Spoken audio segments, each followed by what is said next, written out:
Today's topic is about prevention of vector-borne diseases.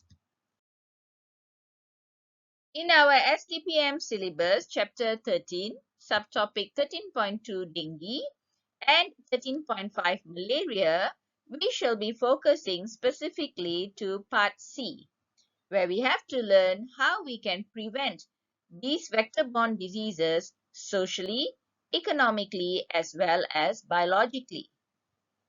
The question, of course, is if the syllabus requires us to prevent the disease, why then is part of our prevention measure about getting rid of the mosquitoes? This is as what these mosquitoes are discussing. Why do we not focus on killing the pathogens that cause the disease, such as Plasmodium that causes malaria and the Dengue virus that causes dengue? Well, join me in BioWorld to find out why. As you know from our previous video, dengue and malaria are actually caused by microorganisms, which we call the pathogens. Dengue by virus, then V1, then V2, then V3, and then V4, whereas malaria by a protozoa from the genus Plasmodium. Now, both these pathogens, however, cannot enter the human body directly. Instead, they need the aid of a vector. Thus, they are called vector-borne diseases. So, in the case of dengue and malaria, the vector is the mosquito. So that is why instead of targeting the pathogen, we target the vector. We'll start off with social prevention with the basic, that is bite prevention. This can be done by all individuals, both indoors as well as outdoors.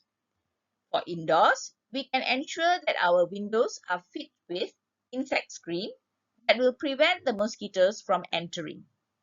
However, if the mosquitoes have entered, we can make use of chemical insecticides that will kill them.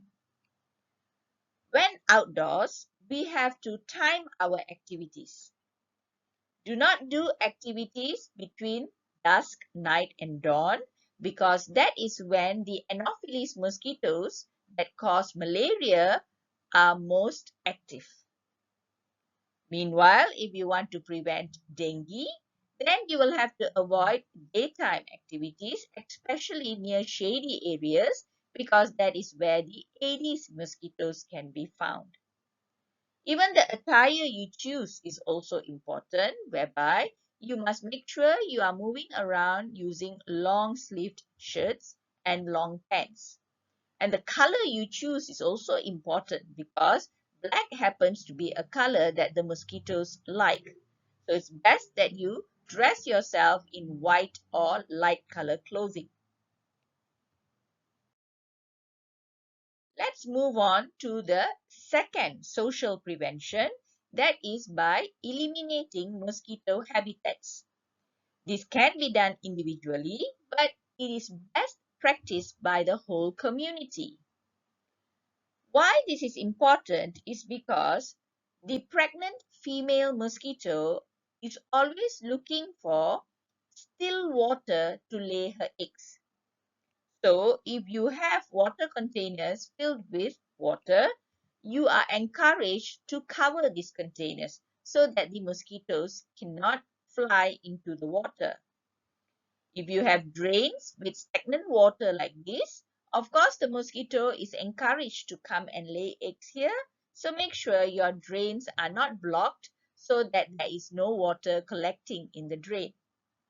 Now, if you have rubbish dumped like this, then there may be containers that have stagnant water, which again encourage the mosquitoes to come lay eggs. So make sure you have proper solid waste disposal where you tie up your rubbish.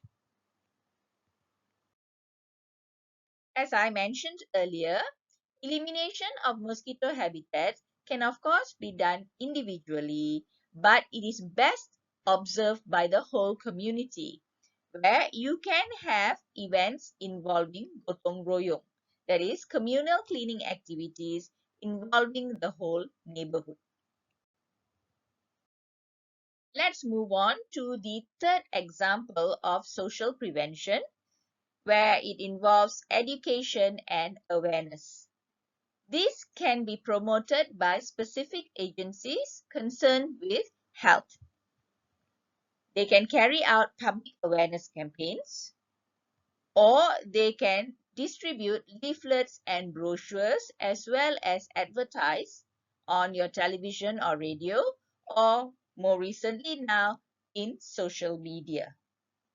Because only through awareness and education can we make the community work as a team to destroy the habitats as well as the mosquitoes. We look next at economical prevention. Economical prevention involves budgets, so it is best handled by the Ministry of Health. The Ministry of Health has officers that will carry out periodical on-site checks for larvae in homes, schools, and even business centers. Now, if larva is found in these premises, the owners of the premise are fined. These fines not only serve as a deterrent, but as a reminder to the individuals involved to ensure they practice elimination of mosquito habitats. Now, in cases where there is an outbreak, then the officers will carry out fogging, which contains insecticides. Now, note that this fogging is only carried out for hotspots of dengue, not malaria. The reason is because the Anopheles mosquito that causes malaria comes out at night, while fogging is carried out in daytime. So that is why fogging method is quite useless for malaria outbreaks. Finally, we look at biological prevention. How can we prevent the mosquito from breeding using biological methods? Now, earlier we had discussed that we should cover water containers. Now, what about cases where the water container is not closed? So naturally, the mosquito will lay her eggs and the eggs will hatch to form larvae. We can use insecticides or larvicides called abate, which will kill the larva, or even simple, you can pour in oil, which will cover the surface of the water. And this larva will actually die because they have no access to oxygen. Now, if you don't like the idea of putting chemicals or oil in your water, you can choose an eco-friendly alternative, that is by breeding guppy fish in your water. These fish eat the larva. So in this way, the larva population will disappear. Scientists have also carried out some research where they have identified a bacteria from the genus Wolbachia. When this bacteria infects the Aedes mosquito, it causes the Aedes mosquito to become resistant to the Dengue virus. So in this way, the Dengue virus is unable to reproduce in the mosquito. Unfortunately, Wolbachia does not infect the Anopheles.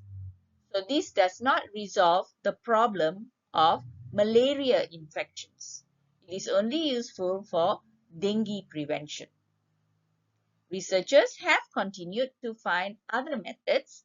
For example, they have learned how to sterilize both the Anopheles mosquitoes as well as the Aedes mosquitoes. So now, when these male mosquitoes are sterile, they are unable to make the female mosquitoes pregnant. And if the female mosquitoes are not pregnant, they will not produce eggs. So we solve the problem of mosquito breeding. Scientists, however, have not stopped there.